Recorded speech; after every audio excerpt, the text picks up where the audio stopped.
Assalamualaikum warahmatullahi wabarakatuh.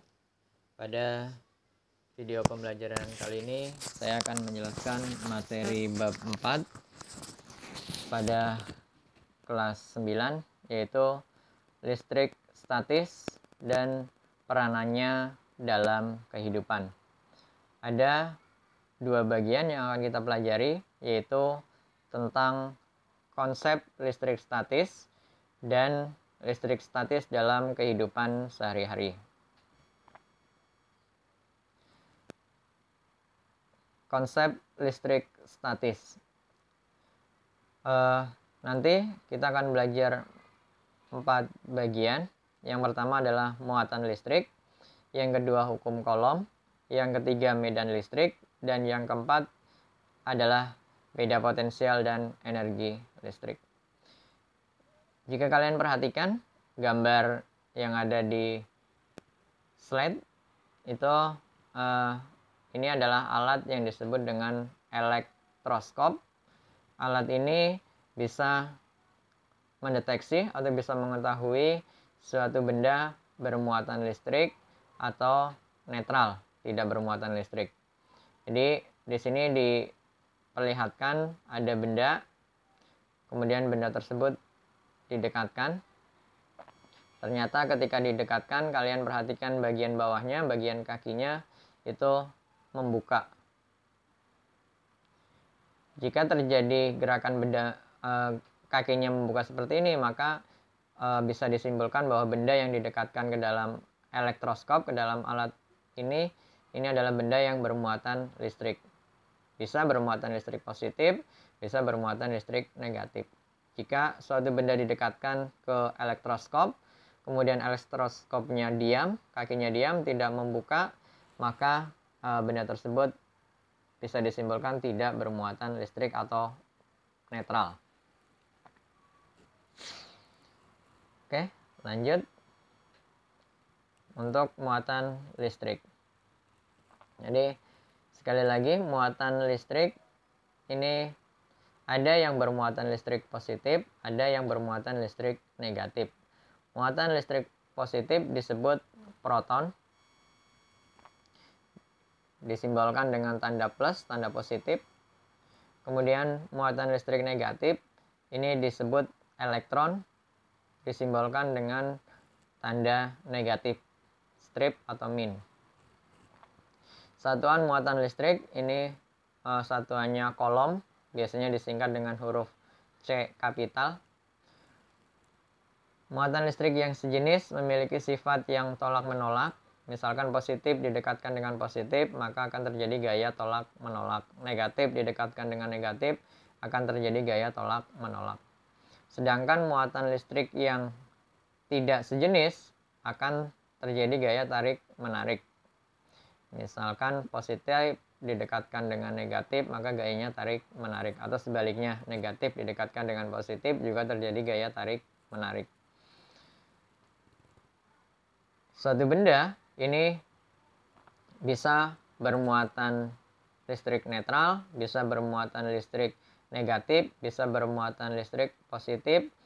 Ini tergantung dari kandungan atau isi jumlah proton dan jumlah elektron. Jika jumlah protonnya lebih banyak, maka benda tersebut bermuatan positif.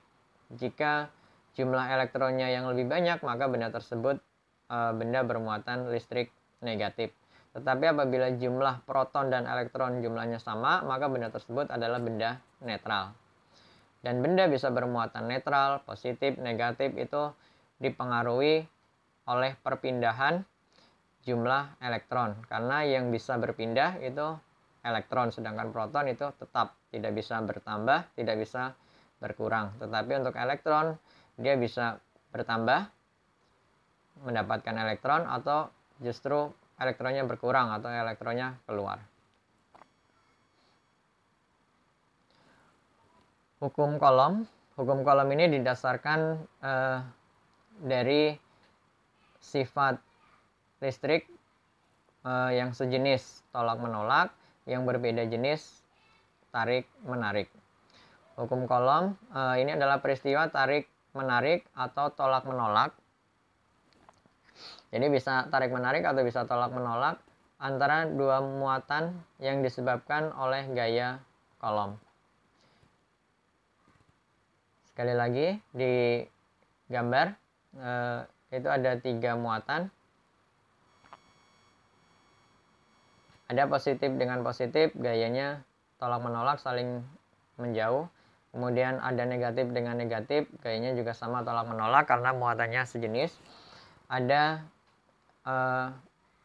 muatan yang positif dan negatif, maka tanda panahnya saling mendekat, menunjukkan gaya yang terjadi adalah gaya tarik menarik. Untuk rumusnya sendiri, menghitung gaya kolom ini bisa dihitung dengan rumus F sama dengan K kali Q1 kali Q2 per R kuadrat. Di mana F ini adalah gaya kolom, satuannya Newton, kemudian K adalah konstanta elektrostatis. Ini angkanya sudah tetap, 9 kali 10 pangkat 9 Newton meter persegi per kolom persegi. Kemudian Q1 muatan listrik benda pertama atau partikel pertama, Q2 adalah muatan listrik partikel kedua, satuannya kolom. Sedangkan R ini adalah jarak antara partikel yang satu dengan partikel yang kedua. Yang berikutnya medan listrik. Medan listrik ini adalah daerah yang masih terpengaruh oleh sifat-sifat kelistrikan suatu benda. Sifat kelistrikan benda dapat ditunjukkan oleh adanya garis gaya listrik. Arah garis gaya listrik ini menunjukkan jenis muatan. Jadi bisa diperhatikan gambar arah garis gaya listrik. Jika di kutub positif maka tanda panahnya keluar. Sebaliknya jika kutubnya negatif maka arah garis gaya listriknya justru masuk ke dalam atau mendekat. Jadi ini yang menyebabkan kenapa kalau sejenis terjadi gaya tolak menolak, kalau berbeda jenis terjadi gaya tarik menarik. Jadi sekali lagi, kutub positif garis gaya listriknya keluar, kutub negatif garis gaya listriknya masuk ke dalam. Medan listrik ini bisa dihitung dengan rumus E sama dengan F dibagi Q. Atau bisa juga dengan rumus E sama dengan K kali Q dibagi R kuadrat. E adalah kuat medan listrik, satuannya Newton per kolom. F gaya kolom. Gaya kolom ini berarti satuannya ini Newton, ini salah ketik, bukan F tapi N.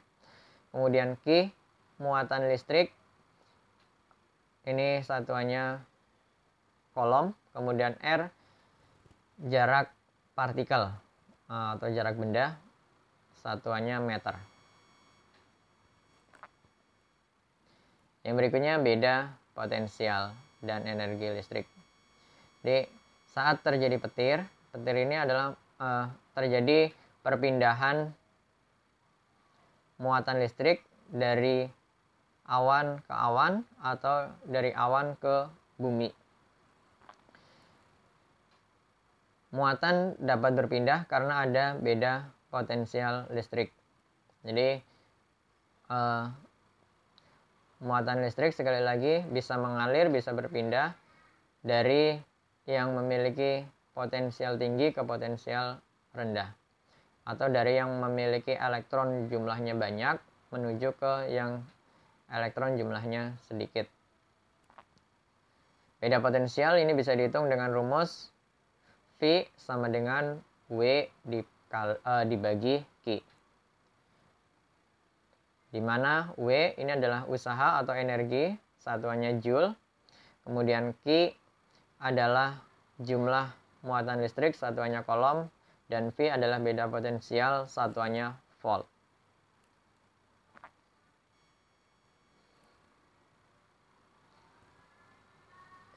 Ini contoh soal. Jadi dua buah muatan A dan B masing-masing sebesar 8 mikrokolom dan 6 mikrokolom. Gaya yang timbul saat kedua muatan didekatkan sebesar 270 Newton. Jika konstanta elektrostatis 9 kali 10 pangkat 9 Newton meter persegi per kolom persegi, hitung jarak kedua muatan dan besar kuat medan yang dirasakan muatan uji A oleh muatan listrik B. Penyelesaian. Jadi biasakan untuk mengerjakan soal-soal cerita pada hitung-hitungan itu lengkap langkah-langkahnya dengan diketahui, ditanya, dan terakhir jawab. Dari soal yang di atas bisa diketahui bahwa Ki A atau muatan benda A itu sebesar 8 mikrokolom. 8 mikrokolom ini bisa diubah menjadi kolom dengan dibagi 1 juta, atau di sini ditulis 8 kali 10 pangkat min 6. Ki B, muatan benda B, 6 mikrokolom, atau bisa ditulis 6 kali 10 pangkat min 6 kolom, atau 6 dibagi 1 juta kolom. Gaya kolomnya F 270 Newton, sedangkan konstanta 9 kali 10 pangkat 9 Newton meter persegi per kolom persegi. Yang ditanya jarak antara kedua partikel R dan medan listriknya. Oke. Di sini kita jawab, masukkan menggunakan rumus F sama dengan K kali Ki A, di sini satunya diganti A, dikali Ki B dibagi R kuadrat. F-nya ada, dimasukkan 270 Newton, kemudian K-nya juga ada, ditulis 9 kali 10 pangkat 9, Ki A-nya ada, 8 kali 10 pangkat min 6, kemudian Ki B-nya ada, 6 kali 10 pangkat min 6, R, ini yang kita cari, jadi tetap ditulis R kuadrat. Setelah ditulis, dimasukin angkanya, kemudian dipindah ruas. R-nya jadi berada di sebelah kiri, sedangkan 270-nya berada di sebelah kanan, tapi posisinya berada di bawah karena terjadi pindah ruas. R-nya yang awalnya di sebelah kanan pindah ke kiri, jadi posisinya ada di atas. Kemudian dikalikan 9 kali 10 pangkat 9 dikali 8 kali 10 pangkat min 6 dikali 6 kali 10 pangkat min 6 dibagi 270. Hasilnya 432 kali 10 pangkat min 3 dibagi 270. Hasilnya didapat 1,6 kali 10 pangkat min 3. Tapi ini masih dalam bentuk R kuadrat, sedangkan yang ditanya adalah R, sehingga R-nya harus ditarik akar, sehingga diubah menjadi 16 kali 10 pangkat min 4.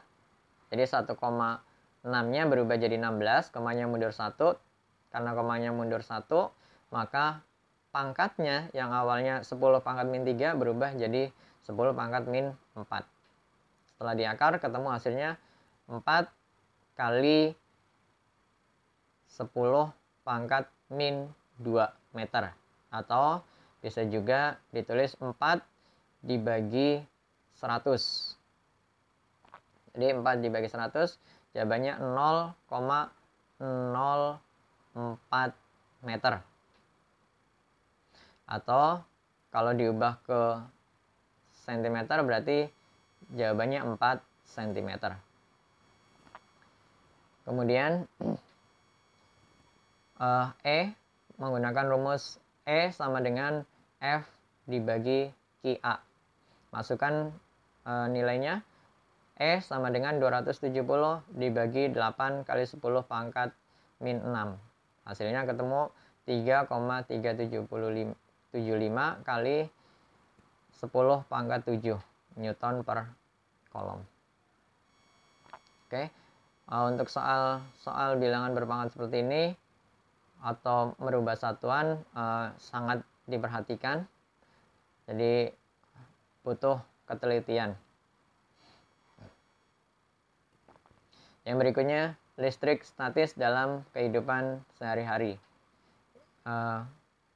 Ini ada 3 bagian yang akan kita pelajari, yaitu kelistrikan pada sel saraf, kemudian hewan-hewan yang memiliki atau mempunyai kemampuan menghasilkan listrik, yang ketiga penggunaan listrik statis di lingkungan sekitar.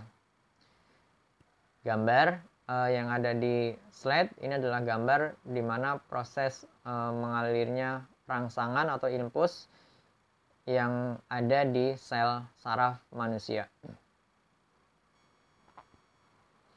Oke, ini adalah gambar sel saraf manusia. Jadi di situ sel saraf manusia ada beberapa bagian. Yang pertama adalah bagian dendrit yang di pojok atas. Kemudian ada nukleus atau inti sel, ada badan sel, kemudian ada akson, ada sel Schwann, ada selubung mielin, ada nodus Ranvier. Itu beberapa bagian dari badan dari sel saraf. Setiap bagian sel saraf ini memiliki fungsi masing-masing. Dendrit ini berfungsi untuk menerima rangsang, kemudian diteruskan ke dalam badan sel. Nukleus atau inti sel ini fungsinya untuk mengatur seluruh kegiatan atau aktivitas sel. Kemudian badan sel ini adalah tempat inti sel. Akson berfungsi untuk meneruskan rangsang dari badan sel ke dendrit dari sel saraf yang lainnya. Akson ini juga memiliki nama lain yaitu neurit. Sedangkan sel Schwann ini berfungsi untuk melindungi akson. Sel Schwann fungsinya ini untuk memberi makan akson atau memberi nutrisi akson. Sedangkan selubung mielin ini yang berfungsi untuk melindungi akson. Jadi sekali lagi, selubung mielin untuk melindungi akson, sedangkan sel Schwann itu berfungsi untuk memberi nutrisi pada akson. Nodus Ranvier ini berfungsi untuk mempercepat jalannya rangsang dari badan sel ke dendrit dari sel saraf yang lainnya. Di sini ada mekanisme aliran ion pada celah sinapsis. Sinapsis adalah hubungan antara akson dengan dendrit sel saraf yang lain. Jadi sel saraf dalam tubuh manusia itu saling berhubungan, sambung menyambung, gandeng-gandengan. Nah, hubungannya itu disebut dengan sinapsis. Mekanismenya sendiri, saluran Ca2+ ini membuka. Ca2+ ini kalsium, ion kalsium. Konsentrasi Ca2+ meningkat naik, kemudian vesikel berfusi dengan membran prasinapsis, kemudian neurotransmitter keluar. Neurotransmitter berikatan dengan saluran ion akan membuka, kemudian ion natrium plus atau Na plus masuk, dan ion kalium atau K plus akan keluar. Neurotransmitter terlepas dan saluran akan menutup. Jadi ini ada 3 ion yang terlibat dalam proses aliran ion yang ada di sel saraf manusia. Yang pertama adalah ion kalsium Ca2+, kemudian ion natrium Na+, dan ion kalium K+. Natrium dan kalium ini saling bertukar tempat, sedangkan kalsium ini yang sebagai jalan pembukanya atau sebagai perangsang untuk terjadinya pertukaran ion natrium dan ion kalium. Ini beberapa gambar hewan-hewan yang bisa menghasilkan listrik. Yang pertama, ikan belalai gajah, kemudian ikan pari listrik, ada ikan hiu kepala martil, kemudian ada lele listrik, ada ikan sket listrik, kemudian ada belut listrik, dan ada echidna.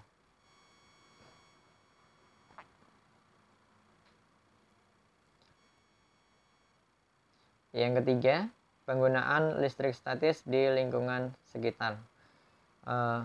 Jadi yang pertama ini digunakan untuk penangkal petir. Ini biasanya dimanfaatkan di sekolah, di tempat-tempat atau bangunan-bangunan yang tinggi. Prinsip kerja penangkal listrik yaitu pengosongan atau penetralan muatan listrik. Pengosongan muatan ini sering disebut dengan pentanahan karena muatan dikosongkan dengan menyalurkan ke tanah. Fungsi penangkal petir membuat jalan yang sesingkat-singkatnya agar muatan listrik dapat berpindah ke tanah dengan aman tanpa membuat kerusakan terhadap objek yang dilewatinya. Jadi ini akan melindungi bangunan atau benda yang terkena sengatan dari petir. Jadi petir itu adalah peristiwa yang diakibatkan oleh perpindahan muatan listrik yang besar. Jadi ketika suatu benda tidak memiliki penangkal petir, maka bisa dipastikan jika terkena petir benda tersebut akan mengalami kerusakan atau bisa juga mengalami terjadi peristiwa kebakaran karena muatan atau energi yang dikandung di petir ini memiliki kekuatan yang besar. Jadi oleh sebab itu beberapa bangunan terutama yang tinggi itu dipasang alat penangkal petir. Kemudian yang kedua ini pengecatan pada mobil. Jadi butiran cat mobil akan bermuatan listrik ketika bergesekan dengan mulut pipa. Jadi pengecatan pada mobil itu dilakukan dengan semacam alat yang bisa menyemprot cat. Kemudian butiran cat tersebut akan tertarik ke badan mobil apabila badan mobil diberi muatan yang berlawanan dengan muatan cat.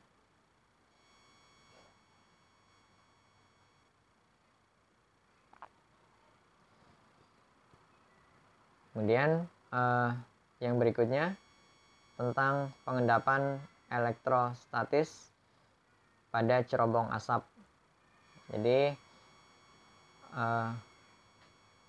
pada pabrik-pabrik atau tempat industri biasanya ada cerobong asap yang digunakan untuk mengeluarkan sisa pembakaran.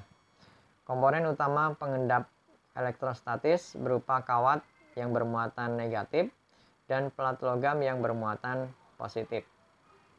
Jadi sekali lagi kawatnya bermuatan negatif sedangkan logamnya bermuatan positif.